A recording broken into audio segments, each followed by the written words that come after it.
जब भी कोई व्यक्ति गौतम बुद्ध के संघ में शामिल होता था तो बुद्ध उसे सबसे पहले शांत रहने के लिए कहते थे।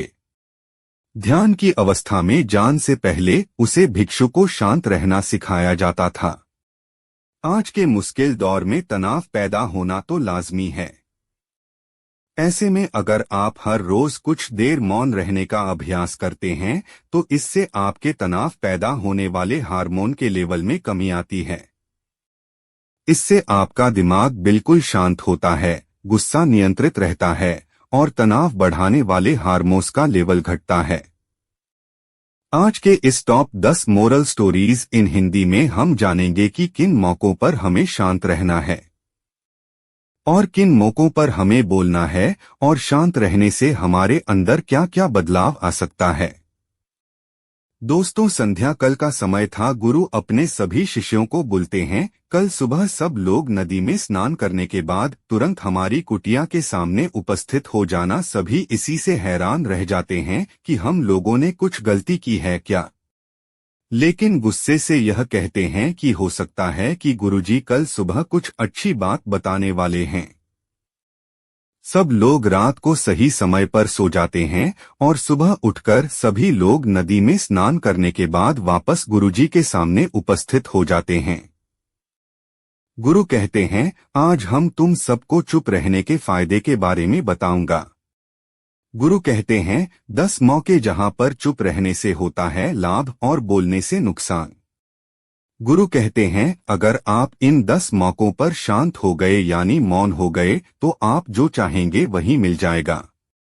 आपकी जिंदगी में चमत्कारिक बदलाव शुरू हो जाएंगे। जरूर से ज्यादा बोलना या चुप रहना दोनों ही अच्छी बात नहीं है। जैसे जरूर से ज्यादा बारिश हो जाना या फिर धूप दोनों ही दिक्कत देती है, उसी तरह अनावश्यक बोलने से भी काफी नुकसान होता है।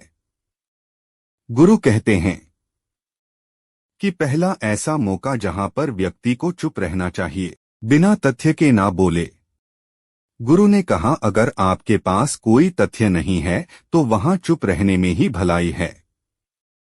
चुप बैठने से दिमाग में नई कोशिकाओं का निर्माण होता है और इससे ज्ञान की वृद्धि होती है। बोलने में भलाई वही है जहां आपको किसी चीज के बारे में पूरा ज्ञान हो। अगर आप बिना तथ्य के बोलते हैं या फिर बेवजह बोलते हैं तो आपका वहां मजाक भी बन सकता है। अगर आपके पास पर्याप्त जानकारी नहीं है, ऐसी जगह पर बोलने से आपका मजाक तो बनी रहेगी, साथ ही साथ लोगों का भरोसा भी आपसे उठने लगेगा। इसलिए ऐसी जगह पर शांत रहो जहां तुम्हें पता ना हो कि क्या बोलना है क्या नहीं। कई बार कुछ लोग ऐसे होते हैं जो हर जगह अपनी उपस्थित बताने लगता है। उन्हें पता नहीं होता है कि हमें क्या बोलना है, लेकिन फिर भी बोलते जाते हैं और फिर बाद में दूसरे लोग उनके जान के बाद उनका मजाक उड़ते हैं। जब तक आपको उसे तथ्य के बारे में अच्छा ज्ञान नहीं है, उसके बारे में पता नहीं है, तो वहां चुप रहना ही ज्यादा समझदारी है। गुरु ने कहा, दूसरा ऐसा मौका जहां पर व्यक्ति को चुप रहना चाहिए, शब्दों से ना पहुंचे ठेस। अगर आपके शब्द किसी को मानसिक ठेस पहुंच रहे हैं तो वहां चुप हो जाना चाहिए।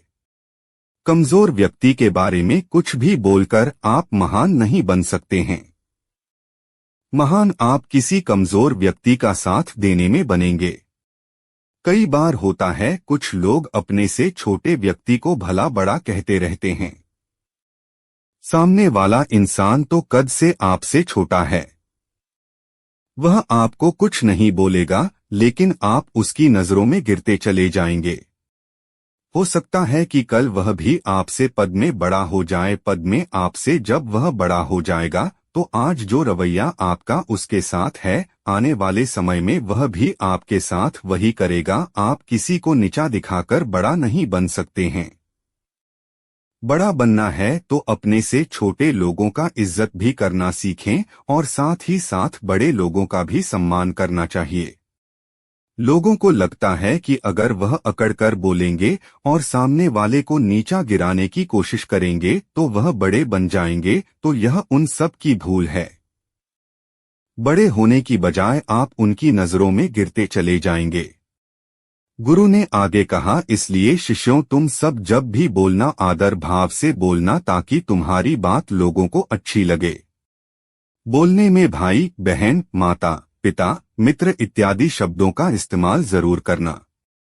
इससे तुम्हारी मान प्रतिष्ठा तो बढ़ेगी ही साथ लोगों की नजरों में तुम समझदार व्यक्ति बनते जाओगे। गुरु ने आगे कहा, तीसरा मौका जहां पर व्यक्ति को चुप रहने में ही भलाई है। क्रोध या घृणा करने वाले लोग जब कोई अपना या सागा संबंधी आप पर क्रोध कर रहा हो, आपका अपमान कर रहा हो, तो आपको उसे वक्त चुप रहना चाहिए ताकि सामने वाले का गुब्बारा पूरी तरह से फट जाए। आप यदि सही हैं तो उससे कतई माफी न मांगे और चुप कर ही सही समय का इंतजार करें। वह खुद आपसे माफी मांग लेगा जब उसे अपनी गलती का एहसास हो जाएगा। गुरु आगे कहते हैं कि अगर आपका कोई सागा संबंधी आप पर क्रोध कर रहा हो और आप उसे समय शांत हैं तो यह आदर सम्मान देने की निशानी होती है। इससे ना कोई छोटा होता है और ना बड़ा। अगर आपको क्रोध आ रहा है तो आप या तो वहां से किसी का अनादर किया बिना चले जाए या फिर चुप रहे। क्रोध करने से आपके रिश्ते खराब होंगे। क्रोध हमेशा क्रोध करने वाले व्यक्ति का ही बुरा करता है।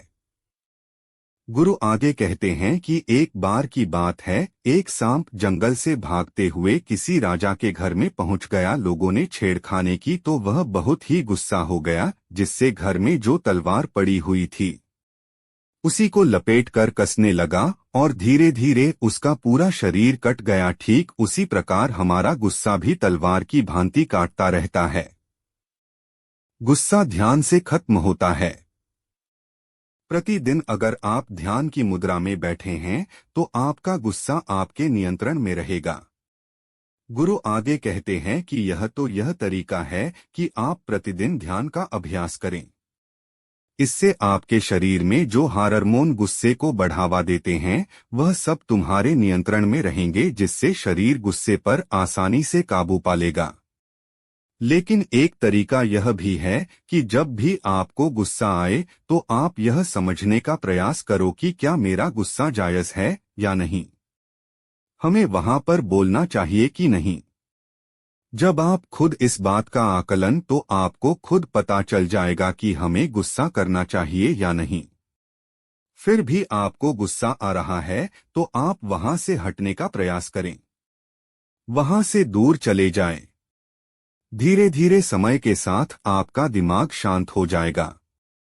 गुरु ने कहा, चौथा ऐसा मौका जहां पर इंसान को बहुत ही समझदारी के साथ काम लेना चाहिए, वहां पर आपको चुप रहना ही चाहिए।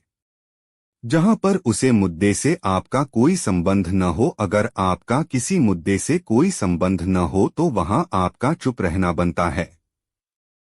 बिना किसी वजह अगर आप दूसरे के मुद्दे पर बोलेंगे तो यह आपके लिए अनिष्टकारी होगा। इसमें केवल और केवल आपका ही नुकसान है। जल्द ही आप किसी दो लोगों के बीच हो रहे विवाद में जल्दी अपनी टांग ना डालें। अगर सामने वाला आपको बुला रहा है अपना झगड़ा शांत करवाने के लिए तो ही आप वहां पर जाएं। किसी की व्यक्तिगत जिंदगी में दखल अंदाजी नहीं देनी चाहिए जब तक कि वह व्यक्ति आपको नहीं बुलाता है। अपने झगड़े को शांत करवाने के लिए कुछ लोग फालतू में दूसरे के विवाद में कूद पड़ते हैं। इससे उनके मान सम्मान मर्यादा पर लोग उंगली उठाने लगता है।